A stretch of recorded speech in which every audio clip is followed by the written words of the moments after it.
नमस्कार मित्रांनो, देवदत्त मोरे DM आपल्या यूट्यूब चॅनलवरती तुमचं स्वागत आहे. मित्रांनो, काल कोरेगाव हिंदीचं मैदान पार पडलं आणि आज आसू या ठिकाणी एक ओपन बैलगाडी शर्यत मैदान पार पडतं आहे. या मैदानाच्या गट क्रमांक 7मध्ये आपणा सर्वांचा आवडता रुस्तम हिंदकेसरी बकासूर आणि मल्हार 11-11 ही गाडी त्या ठिकाणी मित्रांनो गट क्रमांक 7मध्ये पळून गट पास मित्रांनो झालेली आहे.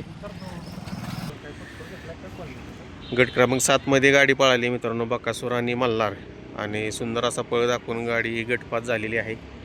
आता काल भरपूर मित्रांनो कमेंट आले, आता काल नक्की काय झालं. तर आता काल पण हीच गाडी पळाली, मैदान वेगळं होतं फक्त.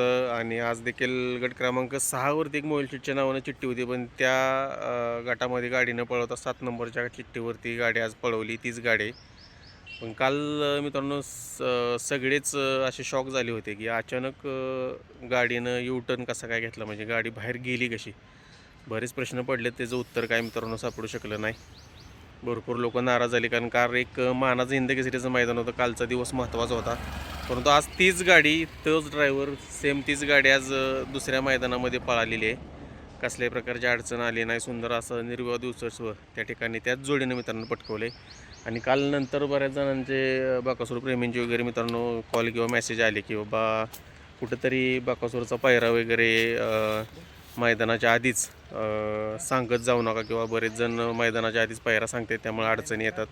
तर इथून पुढं आपण तरी मित्रांनो त्या गोष्टीकडे लक्ष देऊ. इथून पुढं आपण बकासूरचा पायरा जोपर्यंत गाडी पळत नाही तोपर्यंत सांगणार नाही, माहीत असेल तरी.